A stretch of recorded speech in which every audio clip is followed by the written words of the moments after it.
For P4-7, what I want to do is create a drawing file including a top, front, right side, and isometric view. And just like you're typically going to have, I've got the part file created first, and I'm going to start here and create the drawing from this part file. So I'm going to go to New, and I want an ANSI millimeter IDW. At this point, I'm going to right-click on Sheet and Edit, and I want to make this an A-size sheet. Now, on this particular one, I want to delete the title block, but not the border. So I'm just going to right-click on the title block and delete that. Later on down the road, we'll be going through and putting in title blocks and stuff, but chances are that's not going to be until you actually start using the software with the company, because they're going to have their own templates and everything.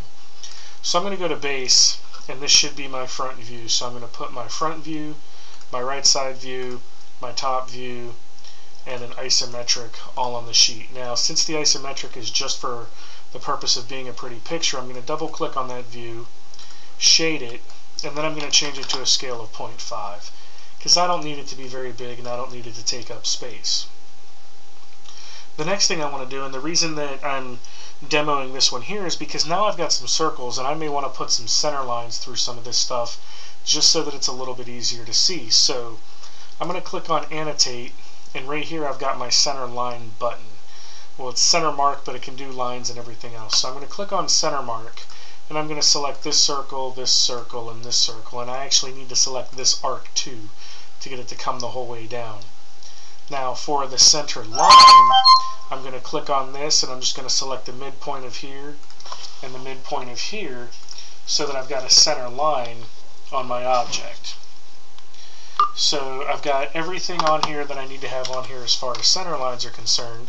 Now I can go back to my dimension command and begin placing my dimensions.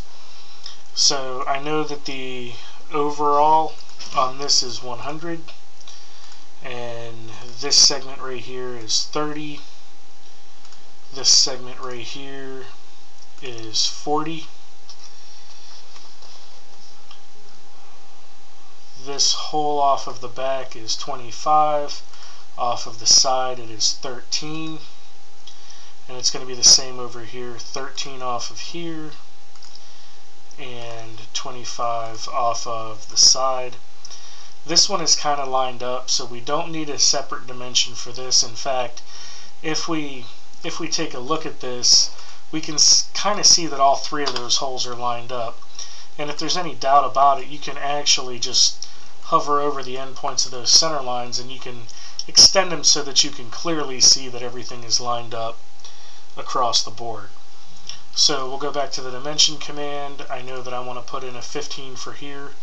And since I'm not going to have a lot of dimensions on this view, I'm going to use my overall height and my overall depth from here as well.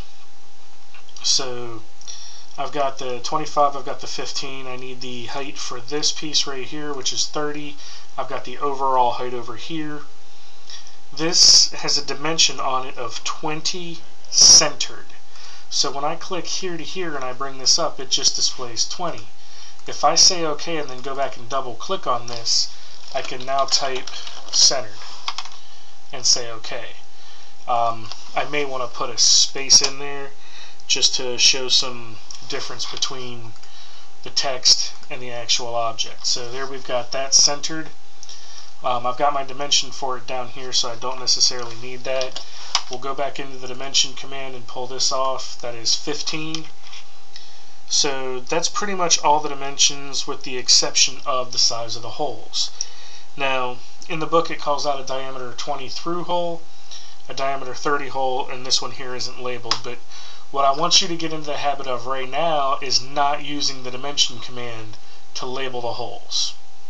Reason being, when I put this in here, it gives me a diameter of 20.